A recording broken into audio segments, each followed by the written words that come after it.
Bien, mis amados hermanos, muy buenos días. Tiempo de estudio bíblico devocional. Estamos llegando a nuestra recta final en esta semana, en este tema apasionante en el estudio de Éxodo con respecto a estas historias escritas en la Biblia, como son las 10 plagas en Egipto.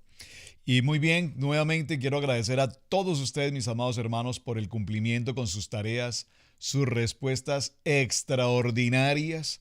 He podido ver muchos de los mensajes que me envían, fotografías con sus agendas, con sus notas, con sus tareas. En verdad, les felicito y les agradezco y me honran. En verdad, muchísimas gracias por estar tan atentos y comprometidos en esta misión de aprender la palabra, amar la palabra y vivir la palabra. Su hermano Pastor Roberto Alfaro les saluda y les doy la mejor de las bienvenidas a este cierre de semana para que nos adentremos entonces al tema de las plagas finales, las números 9 y 10. Bueno, básicamente recuerden que en nuestro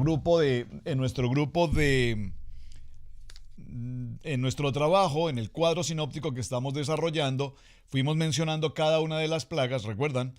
Y para el grupo número 3, las plagas de aire, teníamos entonces granizo que la vimos ayer, hoy tenemos la oscuridad, y tenemos, por supuesto, el tiempo de la muerte de los primogénitos.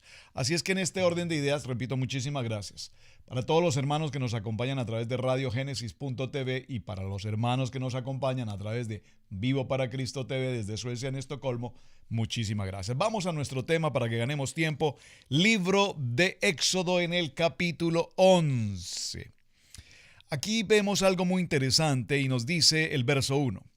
Jehová dijo a Moisés, una plaga, por favor subraye, Jehová dijo a Moisés, una plaga traeré. Aquí está hablando Dios traeré aún sobre Faraón y sobre Egipto, después de la cual os dejará ir de aquí y seguramente os echará del todo.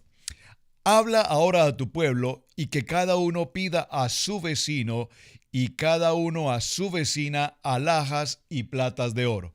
Este versículo 2 es un versículo realmente extraordinario. Esto de pedir alhajas a sus vecinos los egipcios, ¿qué significado tiene? ¿Por qué es tan importante este punto? ¿Eran alhajas en calidad de préstamo? ¿Eran alhajas en calidad de qué? Realmente los sabios estudiosos de estos temas nos presentan varias alternativas. Voy a considerar una o dos. Número uno, evidentemente en calidad de préstamo. Pero recuerden que una vez el pueblo hebreo sale de Egipto, Faraón se arrepiente de haberlos dejado ir, envía a sus soldados, no solamente envía, él va en persecución del pueblo hebreo. Por lo tanto, si fuese en calidad de préstamo, esas alhajas ante la persecución nunca regresaron. Esta sería una posibilidad. Hay otra muy interesante. Evidentemente Dios ha preparado el corazón de los egipcios para que esto se suceda, pero podríamos verlo también desde un punto de vista comercial, es decir, los hebreos tenían propiedades, por supuesto. Recordemos que toda la tierra de Gosén era propiedad de los hebreos, tanto así que Dios nos ha mostrado en las anteriores plagas cómo Dios separó la tierra de Egipto y separó la tierra de los hebreos para que a la tierra de los hebreos no le ocurriese absolutamente nada. Es decir, que en esa tierra de los hebreos ellos por supuesto tenían propiedades, vamos a decirlo en expresiones de hoy, fincas, tierras, casas. De tal manera que ahora que los hebreos saben que van a salir, que ha llegado el tiempo en el que se cumplieron los 210 años, aquí hay una polémica muy interesante que voy a aprovechar para aclararla. 400 años después sale el pueblo de Egipto, 430 años, si tomamos como punto de partida a Abraham y la promesa que Dios hizo a Abraham, saldrán ustedes, vivirán en una tierra extranjera, allí serán esclavos por 430 años, pero también saldrán de allí y saldrán con bendición. Muy importante, si tomamos la fecha después de Isaac, entonces nos daremos cuenta que allí se cumplen 400 años. 430 con Abraham, 400 años con Isaac, Pero si tomamos la fecha a partir del momento en que Jacob pisó Egipto hasta este momento en el que están a punto de salir el pueblo hebreo, entonces nos daremos cuenta que han transcurrido ahora 210 años. De esos 210 años, atención con las matemáticas, de esos 210 años es importante recordar que después de la muerte de José, transcurrieron por lo menos 100 años más en los que el pueblo hebreo vivió en condiciones muy destacadas en medio del pueblo de Egipto, disfrutaron de muchas comodidades hasta la muerte del faraón, y el nuevo faraón fue quien, al ver el crecimiento y la posición en la que se encontraba el pueblo hebreo, determinó convertirlos ahora en esclavitud, cargas, impuestos, opresión, etcétera.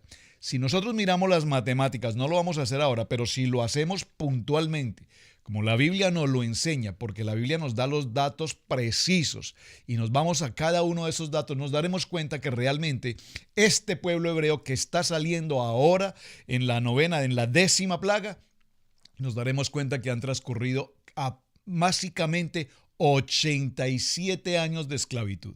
Estoy seguro que usted se ha hecho esa pregunta. Es más, este mismo pueblo hebreo tenía la duda si debían o no salir.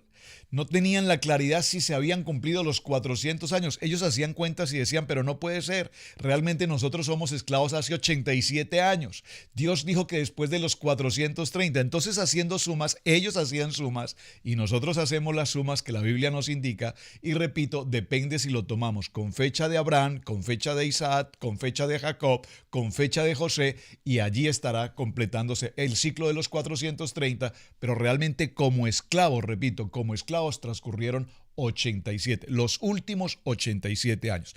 Entonces, ahora aquí vemos que el Señor les dice, pidan alhajas, y dice igualmente el texto, dice la palabra en el verso 3, y Jehová dio gracia al pueblo en los ojos de los egipcios. Esta expresión gracia aquí también deberíamos considerarla muy importante, porque recordemos que cuando hablamos de la gracia en el Nuevo Testamento hablamos de un regalo, de un don inmerecido, y aquí lo estamos viendo.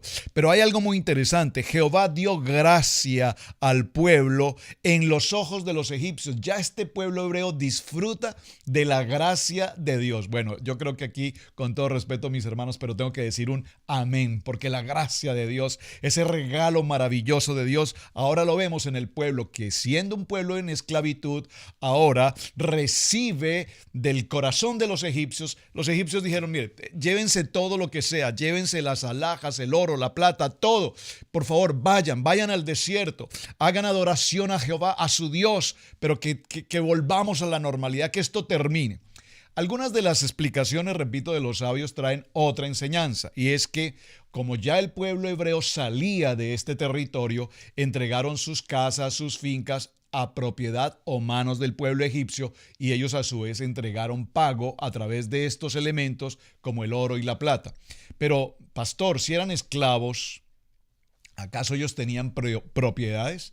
Pero por supuesto que tenían propiedades. Recuerden que Gosén era la tierra de los hebreos, y era una tierra, si usted va al plano, a los mapas bíblicos y observa el pueblo de Gosén o la región de Gosén, notará usted que es una región inmensamente grande y era propiedad de los hebreos. Ahora, recordemos que un poco más adelante, cuando entremos al capítulo 12, en el tiempo de Pesao, en el tiempo de la Pascua, nos daremos cuenta que allí hay una respuesta a esta pregunta. Alguien me hizo la pregunta, ¿tenían ellos propiedades? Pues observe, el Señor dijo, van a sacrificar el cordero y la sangre del cordero será esparcida en las puertas, en los dinteles, en los travesaños de las puertas de sus casas. Porque dijo Dios, esta noche pasaré por toda esta tierra y morirán los primogénitos. Bueno, vamos para allá. Pero adelantándome un poco a la respuesta y con respecto a la pregunta, evidentemente los hebreos tenían propiedades, inmensas propiedades.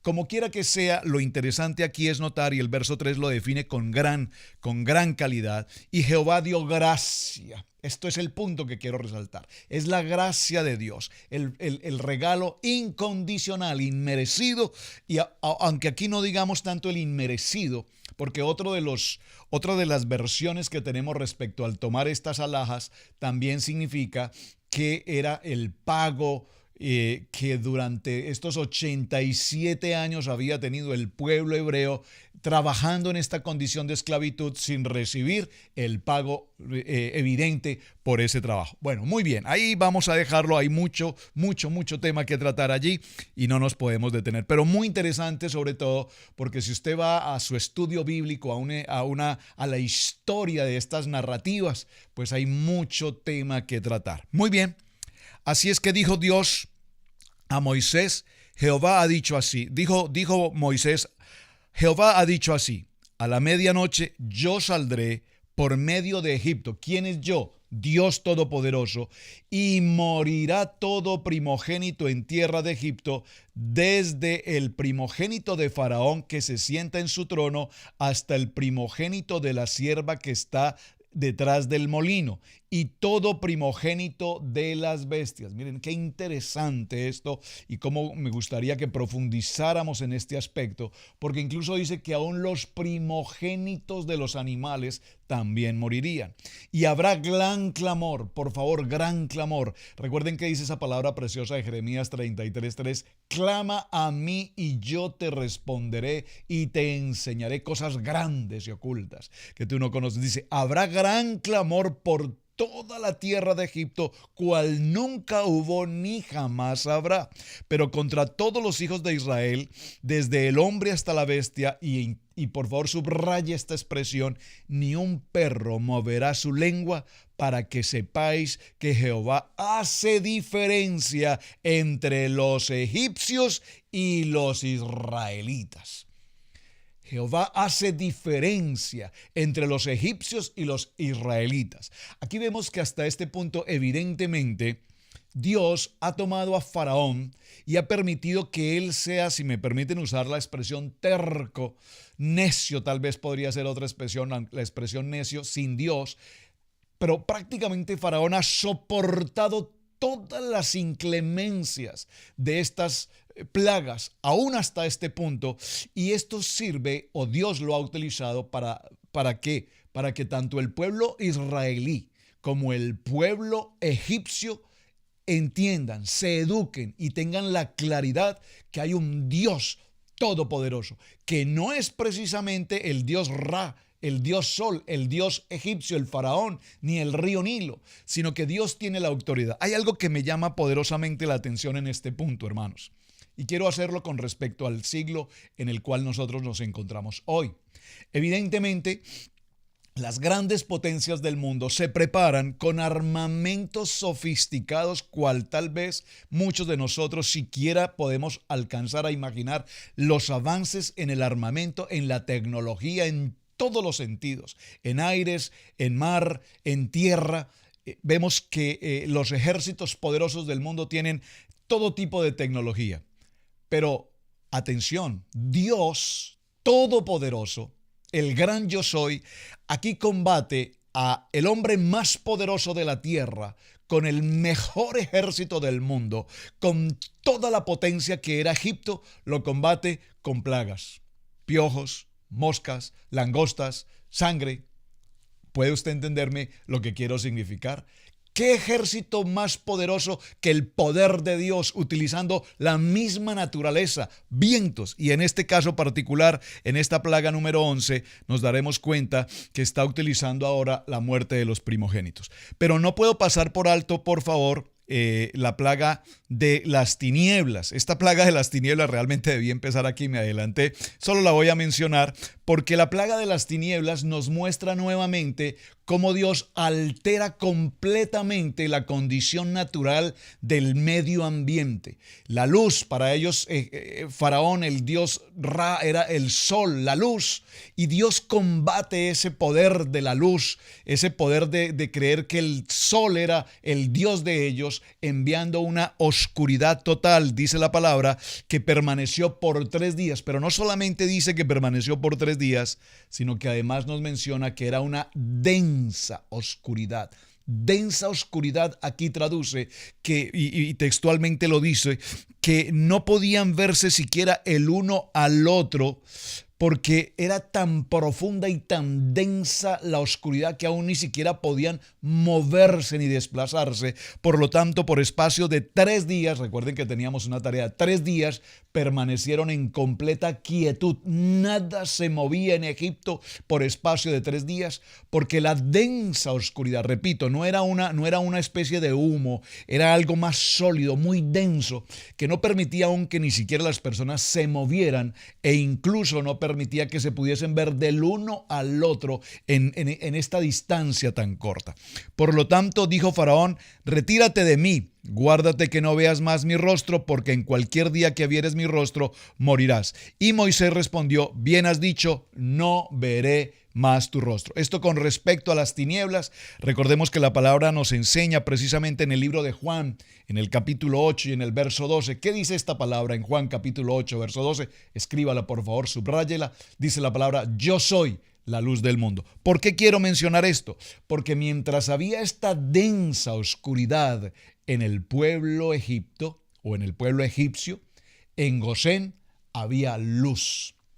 Textualmente dice la palabra: y en el pueblo de los israelitas había luz. ¿Qué significa había luz? Dígalo conmigo: yo soy la luz del mundo, dice Juan capítulo 8, verso 12. Avancemos entonces con la historia de los primogénitos, porque vemos cómo dice el verso 6 en el capítulo 11: habrá gran clamor por toda la tierra de Egipto, cual nunca hubo ni jamás habrá. Avancemos al punto verso 8: y descenderán a mí todos estos tus siervos, e inclinados delante de mí dirán: vete, tú y todo el pueblo que está bajo de ti, y después de esto yo saldré. Y salió muy enojado de la presencia de Faraón. ¿Por qué sale Moisés tan enojado de la presencia de Faraón? Porque evidentemente Moisés estaba impresionado de ver a este hombre con esta actitud tan extremadamente severa de no querer ceder ante el poder de la palabra de Dios.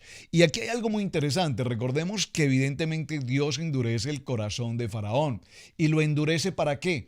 Para mostrarle tanto a Egipto como a Israel que Dios es Dios todopoderoso. Es interesante ver cómo Dios está utilizando esta misma necedad de Faraón para poder mostrar su autoridad, para poder mostrar su omnisciencia, su omnipresencia y su omnipotencia. Y Jehová dijo a Moisés: Faraón no os oirá, para que mis maravillas se multipliquen en la tierra de Egipto. Observen: Faraón no os oirá para que mis maravillas se multipliquen en la tierra de Egipto.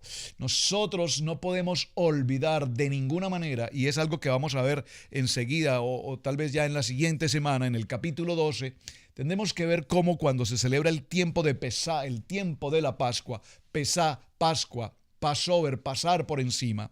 Lo veremos en detalle la siguiente semana. Nos daremos cuenta que es muy importante. Cada año se celebrará una fiesta solemne, perpetua, hasta el día de hoy, llamada Pesá, Pascua, que significa pasar por encima. ¿Qué va a pasar por encima? Dios pasará, dice la palabra, y pasará por encima, y se producirá la muerte de los primogénitos, a excepción de aquellos lugares donde haya sido marcada con la sangre del cordero, y allí entonces se preservará la vida de todos los que estén en ese lugar. Jehová dijo a Moisés: Faraón no os oirá. Y Moisés y Aarón hicieron todos los prodigios delante de Faraón, pues Jehová había endurecido el corazón de Faraón y no envió a los hijos de Israel fuera de su país.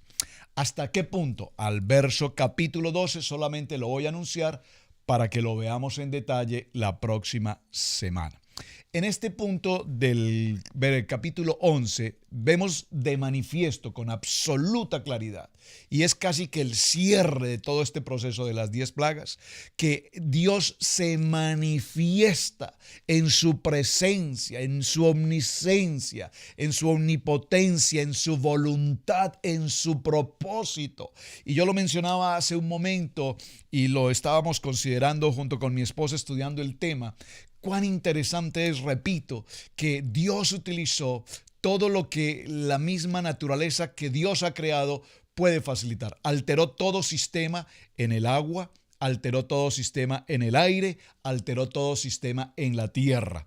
Pero ante todo, utilizó esas mismas herramientas que él había creado para derribar toda potestad, toda idolatría, toda capacidad humana y establecer que él es Dios todopoderoso. Así es que hoy hablamos, repito, de naciones, primera potencia mundial, la gran potencia mundial, y definitivamente nos daremos cuenta que para Dios cualquier potencia mundial, cualquiera que sea, con rascacielos y con todo el poder del capitalismo, serán absolutamente nada, insignificantes frente al poder y a la autoridad de Dios. Esto para compartirlo, repito, simplemente para recordar que el control del universo, cualquiera que sea el control del universo, puede ser cambiado o alterado única y exclusivamente toda ley natural por el poder sobrenatural de Dios Todopoderoso sobre la humanidad. De tal manera, mis amados hermanos, que en el capítulo 2 entramos a otra escena muy importante y la vamos a mencionar. Habló Jehová a Moisés y a Aarón en la tierra de Egipto diciendo: este mes os será principio de los meses para todos vosotros, será este el mes primero de los meses del año. ¿A qué mes se refiere? Se refiere al mes de Nisán en el calendario hebreo. Hablad a toda la congregación de Israel diciendo, por favor subraye la expresión, hablad a toda la congregación de Israel, a todo hebreo, hablad estas palabras. Y dice, el 10 de este mes tómese cada uno un cordero según las familias de los padres, un cordero por familia. Por favor, recordemos qué condición tenía el cordero en el pueblo egipcio. El cordero en el pueblo egipcio era un animal total y absolutamente considerado Dios, era una idolatría total. Por eso Dios pide al pueblo hebreo, que entre ellos ya había esa misma idolatría. Recuerden que aquí el pueblo hebreo ya ha olvidado a José, ya prácticamente ha olvidado a los patriarcas. En este proceso de idolatría, todo este proceso de idolatría los llevó o conllevó precisamente a esta situación de esclavitud. Aquí está por supuesto Aarón, aquí están por supuesto los levitas, que son los que todavía mantienen vivo el fuego y el poder de la Torá. Pero vean cómo aquí Dios pide que tomen precisamente a ese cordero que tipifica esa idolatría, uno por familia, mas si la familia fuere tan pequeña que no baste para comer el cordero, entonces el vecino inmediato a su casa tomará uno según el número de las personas, conforme al comer de cada hombre haréis la cuenta sobre el cordero.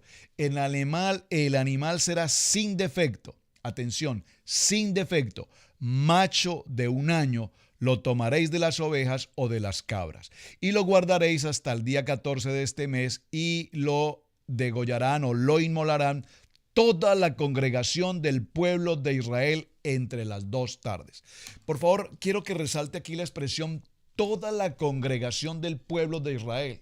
¿Por qué? Porque toda la congregación, la expresión toda hace referencia a que todo el pueblo de Israel estaba en unidad. Por favor, dígalo conmigo, en unidad. Mirad cuán bueno, cuán agradable es que todos estemos juntos, unidos en la unidad y en el poder de la palabra. Lastimosamente hoy vemos en este tiempo, en este siglo que estamos viviendo, todos somos testigos de la total desunión que tenemos en la iglesia, cuando tenemos un solo manual de vida, la palabra, y cómo este manual de vida ha sido tan extremadamente manipulado en tantas formas, doctrinas, pensamientos, filosofías y estudios, y que sí y que no, y la ciencia interviene, y la ciencia pretende demostrar, y la ciencia pretende establecer, y la incredulidad crece, y las doctrinas aparecen, y las sectas se prolongan, y empiezan tantas doctrinas y teorías. tan lejos estamos de la unidad y del propósito de Dios. Dios resalta en este capítulo precisamente la importancia de la unidad, no la unidad en pensamientos de hombre, porque toda la intención de Dios con estas 10 plagas fue única y exclusivamente mostrar tanto al pueblo egipcio como a su pueblo, a su primogénito Israel, mostrar que Él es Dios todopoderoso, que Él es el único, que Él es grande, que Él es el Dios creador de cielos y tierra, que Él es quien nos da la vida, que es quien nos da el poder de mantenernos con vida en el proceso de nuestro diario vivir, que es quien nos saca de la esclavitud, de la opresión. Y todo este proceso de las plagas trae consigo el proceso por el cual ahora Éxodo se convierte en el libro de la redención. Aquí vemos entonces que en esta primera celebración llamada Pascua o el Pesá nos indica que será una celebración eterna, que se cumplirá todo el tiempo y que en cada Pesá, cuando veamos el detalle la siguiente semana de lo que significa este capítulo 11, nos daremos cuenta cuán importante es que tengamos presente en nuestros corazones que siempre la iglesia, por favor, la iglesia, el cuerpo, debemos recordar con absoluta claridad todo el tiempo lo que sucedió en Egipto y cuán importantes fueron estas plagas que determinan lo que Dios está haciendo en favor de todos nosotros. Así es que no podemos pasar por alto. Hoy, cuando hablamos de esta importancia de esta celebración, nos damos cuenta, repito, que se ha dejado de llevar a cabo en la iglesia, se ha convertido en algo sin sentido, pero el propósito de todas estas plagas, recuerden que fueron partes de las preguntas, fueron las plagas un propósito de Dios para sacar al pueblo de Egipto, y llegamos a una gran conclusión. El propósito de Dios fue que tanto el pueblo de los egipcios como el pueblo de israelí conozcan al gran yo soy, al Todopoderoso. Bien, mis amados hermanos, tenemos varias cosas pendientes, las iremos desarrollando en el transcurso de la semana. Recuerden la importancia de escribir cuáles fueron los momentos en los que Dios endureció el corazón de Faraón, en qué momento el Faraón endureció su propio corazón y el corazón de sus siervos. Muy importante que lo observemos y muy importante que establezcamos en todo este proceso cuándo actuó Moisés, cuándo actuó Aarón y cuándo fue directamente Dios quien actúa básicamente en el cierre, en el tiempo de la muerte de los primogénitos. ¿Por qué la muerte de los primogénitos? Porque los primogénitos llegaban a convertirse también en una idolatría. El faraón sabía que su primogénito era el siguiente Dios que entraría a reemplazarlo para continuar con este proceso idolátrico en su historia hasta ese tiempo.